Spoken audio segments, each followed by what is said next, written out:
cerita dari teman-teman sekitar, cerita pengalaman horor mereka. Dan salah satu cerita ini kita nggak maksa kalian untuk percaya, karena kita hanya menceritakan kembali kisah dan kesaksian yang terjadi di sekitar kita. Welcome to Spooky Side. Kali ini kita mau ngebahas tentang cerita dari teman-teman sekitar, cerita pengalaman horor mereka. Dan salah satu cerita ini udah pernah kita bikin ya, udah pernah kita publish di Spotify, tapi itu udah lama banget, tahun 2021. Dan di sini kita bakal ngupas satu lebih gamblang tentang cerita dari teman-teman ini. Jadi, oke, kita mulai dengar VN. Kisah ini tuh terjadi tahun 2013 saat aku masih kuliah kebidanan semester 5 di salah satu rumah sakit yang cukup besar. Di sana aku bertugas sama teman aku 10 orang, kisaran 10 orang. Dan kita kan karena kampus aku di Jakarta, itu nggak memungkinkan kan untuk pulang pergi gitu. Jadi kita memutuskan untuk cari kontrakan. Oke, setelah kita dapat kontrakannya itu yang memang letaknya tidak jauh dari rumah sakit, tidak bisa tidak menggunakan guling. Jadi sebenarnya aku tidur itu tidak nyaman ya selama magang itu, selama kontrak itu. Memang kami disediakan sama ibu yang memiliki kontrakan itu bantal. Tapi kan kalau yang sudah terbiasa menggunakan guling, tidak menggunakan guling itu kan aneh ya. Itu juga terjadi sama aku. Nah, aku berpikir seperti ini, wah, malam ini aku bisa tidur menggunakan guling, kataku gitu dalam hati. Tiba saatnya sudah pertukaran jam dinas, teman aku datang nih yang memiliki guling, sebut saja dia si M. Kan aku tipe orang yang apabila ada teman aku yang di atas aku usianya, itu biasanya aku manggilnya mbak atau teh gitu, walaupun kita satu angkatan gitu kan. Nah, aku tegur sapa masih M ini, mbak nih tugas ini gitu. Nah, terus dia berkata seperti ini, Pi, nanti jangan pakai guling gue ya. Hah? Dalam hati aku, kenapa? Kata aku gitu kan ya. Udah pokoknya jangan, kata dia gitu kan ya. Ya kenapa? Kataku gitu. Ya jangan pokoknya gitu. Udah nurut aja. Terus aku nggak, di situ aku tidak terlalu menghiraukan dia kan. Menurut aku saat itu dalam hati aku berpikir seperti ini. Oh, mungkin dia nggak mau ya gulingnya dipinjem, atau di situ sempat aku jeleknya aku berpikiran buruk kalau teman aku nih pelit gitu. Nah, setelah itu setelah aku pamitan sama dia, aku menghampiri teman aku yang dinas di ruangan lain untuk kita sama-sama bergegas pulang. Nah, selama perjalanan menuju kontrakan itu, teman aku yang dinas di lain ruangan itu, sebut saja si I. Ini cerita sama aku gini, tadi si Mbak M nyamperin gue ke ruangan, ngapain, kataku. Dia cuma bilang kalau nggak boleh pakai gulingnya. Terus kataku gini, lah dia juga bilang gitu ke gue, kataku gitu. Kenapa sih emang, kataku. Gak tahu tuh, kataku. Diletuk gini, dia mah pelit aja kali, biarin lah. Aku pakai aja, kataku gitu. Biarin, kataku. Nah, ini jangan dicontoh ya teman-teman. Maksudnya menyepelekan istilahnya kan, menyepelekan kepemilikan orang lain gitu, walaupun sudah dilarang. Aku di situ emang tetap pakai itu guling. Nah, sampai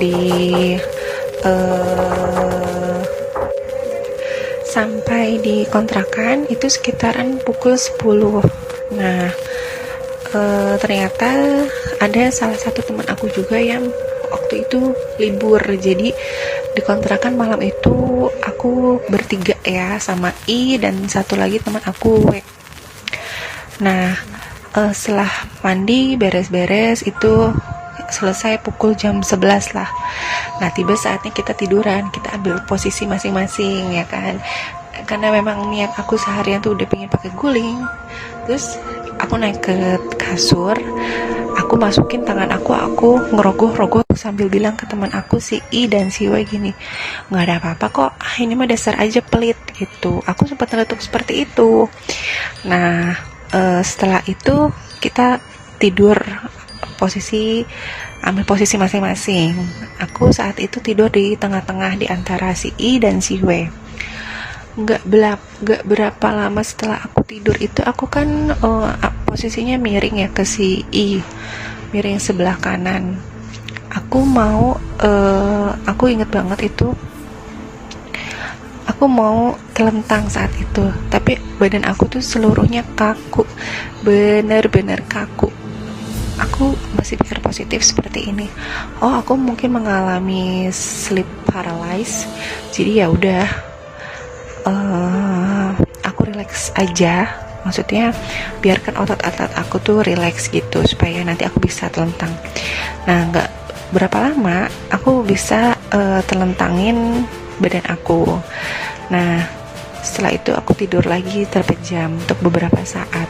Setelah itu, nggak beberapa lama setelah aku terpejam itu, aku ngerasa dada aku benar-benar sesak. Itu seperti, kalau diingat-ingat tuh kayak mungkin wah itu udah kayak nyawa aku udah akan dicabut mungkin ya, karena benar-benar aku kayak kehabisan oksigen, benar-benar aduh nggak bisa nafas deh saat itu.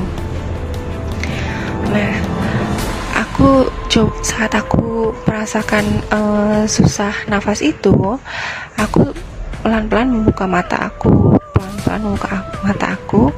terus yang aku lihat di atas aku, di perut aku tuh bener-bener ada pocong.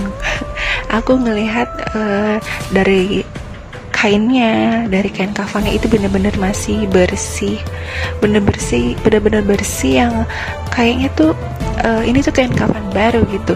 Aku masih inget talinya, susunan talinya, dan aku bener-bener ini pocong di atas perut aku gitu kan. Dia tuh bener-bener nginjek perut aku gitu kan ya, sampai kayaknya tuh itu yang menurut aku menyebabkan aku susah nafas ya. Tapi semakin aku membuka mata aku pengen melihat wujud mukanya itu, tiba-tiba tuh aku langsung kayak pingsan. Bener-bener aku tuh kayak bener-bener pingsan. Karena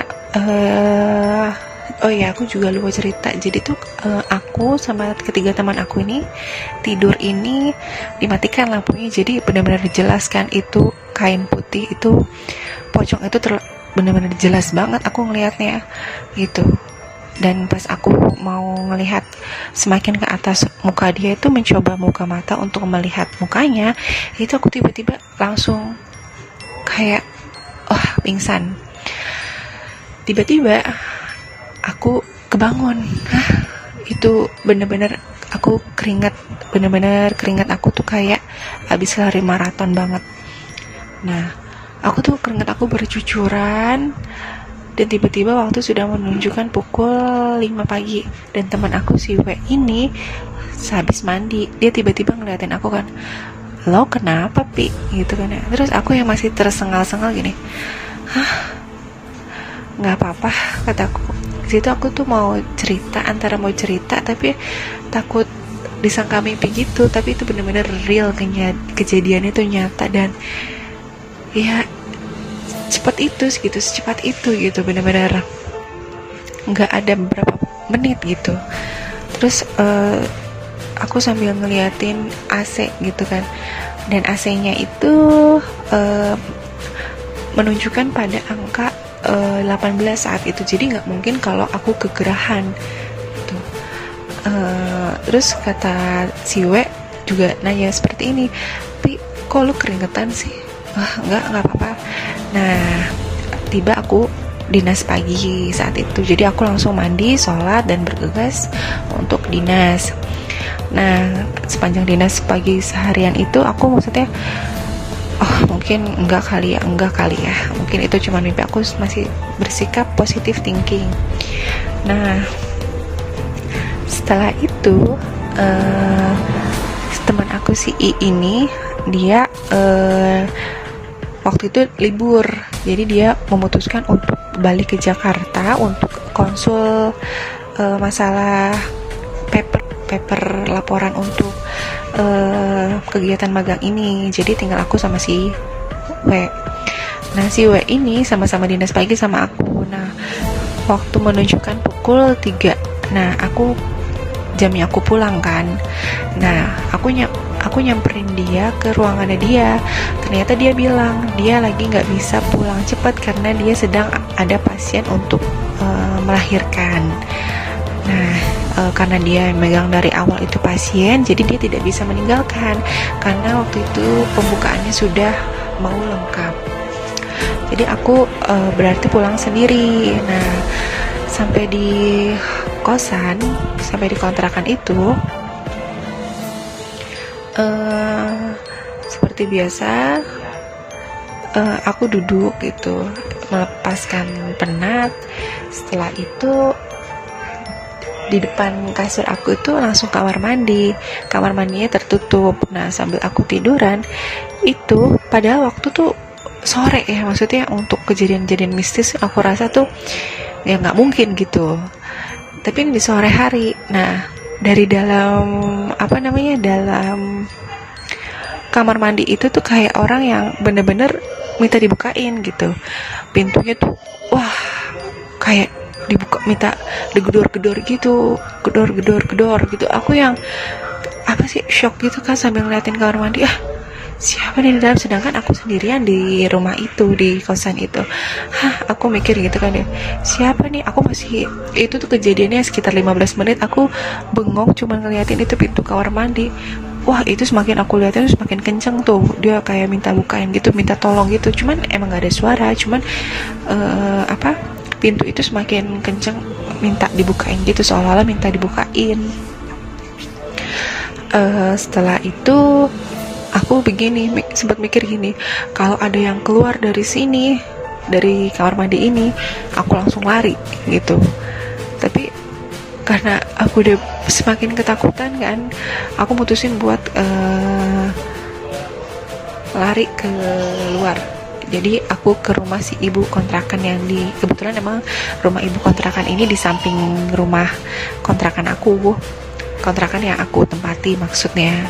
Nah setelah itu aku sambil nunggu si W pulang, sampai akhirnya maghrib W pulang. Dia tanya, "Pi, lu udah mandi?" "Belum," kata aku gitu kan ya. "Lu ngapain di sini di rumah si ibu?" "Nggak apa-apa, sepi aja." Aku berusaha untuk tidak menceritakan ke teman-teman aku apa yang aku alamin gitu kan. Terus akhirnya aku masuk sama si W ini, terus sampai akhirnya kita berkumpul, aku, W dan I, teman aku yang sudah pulang. Nah setelah itu seminggu kemudian tuh kejadian horornya itu menurut aku yang menimpa aku tuh bertubi-tubi ya. Seperti kayak ada yang bisikin aku, ada yang bener-bener aku tuh kayak menghampiri pasien. Kalau ada pasien dinas malam tuh, dia tuh berbicara seolah-olah aku tuh sudah memberikan obat sama dia, padahal belum jamnya memberikan obat, tapi pasien itu meyakinkan bahwa sudah dan aku yang memberikannya. Pokoknya sih sebenarnya benturan kejadian seminggu itu tuh benar-benar menurut aku takut ya. Sampai pada puncaknya akhirnya aku saat kita berkumpul semua ke-7 teman aku, waktu itu kita sama-sama ngerjain tugas yang diberikan oleh pihak rumah sakit. Nah aku cerita sama semuanya, aku cerita kejadian yang menimpa aku seminggu ini. Dari rumah di sini nggak nyaman, aku bertemu sosok kuntilanak, aku pintu kamar mandi terasa digedor-gedor dari dalam padahal tidak ada orang, aku dihantui pocong berkali-kali, ditindihi pocong berkali-kali. Terus aku ceritakan sampai akhirnya aku menegur si Mbak M di depan teman-teman aku.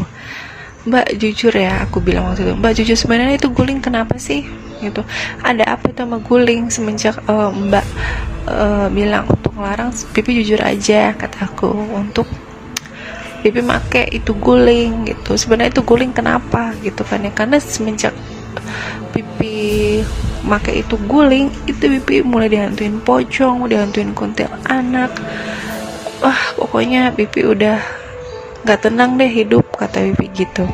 Terus si Mbak M cuma nyengir gini, lu dihantuin pocong ya, kata dia gitu. Dengan santai dia bicara seperti itu. Iya, kata aku gitu. Barulah dia cerita sebenarnya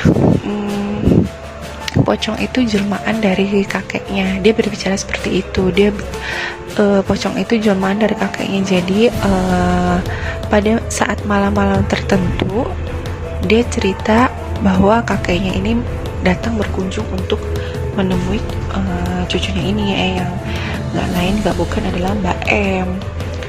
Nah, pada saat itu malam dimana harusnya mereka berjumpa lah istilahnya. Saya juga kurang paham ya, aku tuh kurang paham ya seperti itu. Gimana prosedurnya itu aku nggak paham, tapi Mbak M bicaranya seperti itu.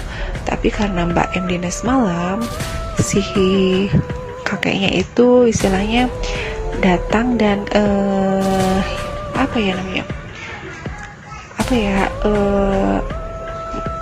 menempati si guling tersebut, karena guling tersebut juga pemberian kakeknya semasa hidup.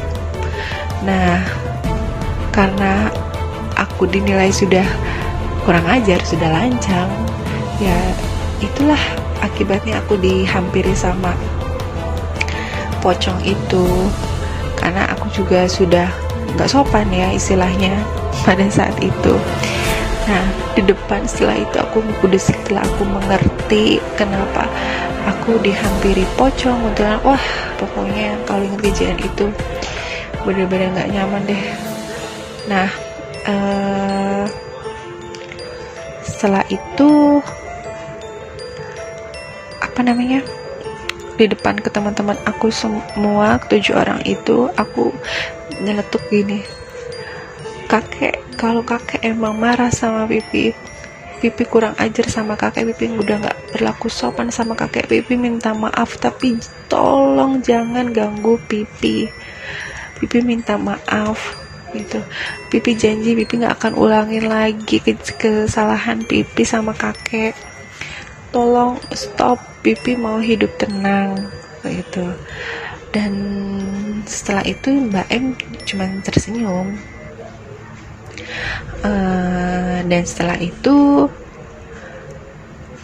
keesokan harinya, hari demi hari setelah aku mengucapkan minta maaf itu, hidup aku udah tenang lagi, udah tidak ada gangguan-gangguan pocong, kuntil anak yang benar-benar itu tuh di hadapan aku langsung gitu.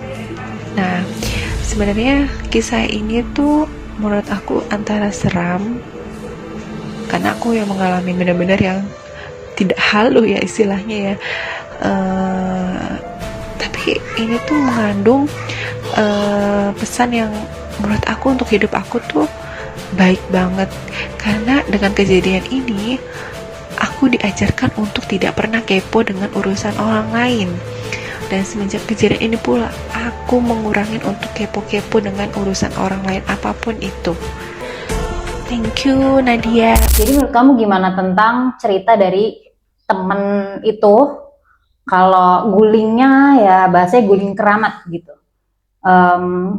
apakah emang yang dibilang pemiliknya itu kalau itu ada energi kakeknya itu apa beneran ada, apa gimana? Menurut kamu itu gimana? Ya mungkin beneran ada dari energi kakeknya, karena memang itu salah satunya menurut temen itu keterangannya. Kan dia ngomongnya emang pemberian dari kakeknya semasa hidup, mungkin kan punya keterikatan benda sama yang pemberinya dulu, Dan kan udah diberitahu sebelumnya, udah dikasih tahu nih temennya, jangan make, jangan make. Tapi kan dia yang bersikeras untuk make. Ya, oh ya, jadi lancang karena lancang. Ya mungkin kan karena sikapnya itu jadi istilah katanya nggak seneng yang ada di guling itu. Jadi diganggu gitu ya. Terus emangnya relate sama yang kan katanya bukan Poci doang nih, katanya juga ada Kunti, terus yang lain-lain ngedenger ini ngedenger itu, dan ada yang katanya di dalam kamar mandi kayak orang lagi pengen bukain gitu. Itu ada hubungannya nggak sama gulingnya? Enggak sih, kalau itu kan emang dari tempatnya aja, bukan karena gulingnya. Kan guling itu cerita yang beda lagi. Tapi kok dia bilang kan katanya semenjak dia pakai guling itu jadi diganggu dengan berbagai macam kejadian horor kan gitu kan, dan itu selama seminggu gitu. Tuh hitungannya lama banget loh kalau buatku ya. Mungkin kan karena pengaruh dari guling itu, jadi dia punya istilahnya kayak sinyal. Nangkepnya sinyalnya itu sama.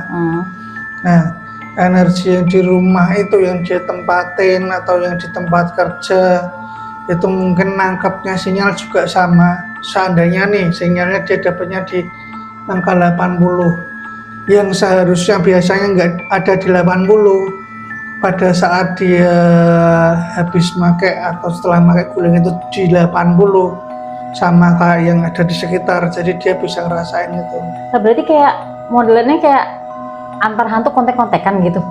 Gimana sih maksudnya? Enggak, orangnya maksudnya, sinyal orangnya. Sinyal energinya dia, sinyal energinya Vivi nih gitu. Oh, jadinya kayak menarik makhluk-makhluk gitu untuk mengganggu gitu.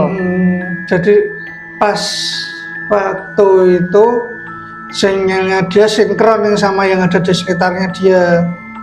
Mau jadinya diganggu. Tapi sebenarnya kan mungkin kan kalau kayak yang di rumah atau yang di rumah sakit yang tempat dia praktek itu mungkin udah ada, cuma kan dia nggak yang ngerasain juga ya, karena pada saat sebelumnya seandainya dia sinyalnya ada di angka 70, yang ada di sekitar itu 80, 90 atau mungkin lebih gitu. Jadi dia kan nggak bisa nangkap kan, kayak kita seandainya bawa HP deh di tempat-tempat tertentuan sinyalnya jelek, nggak bisa nangkep.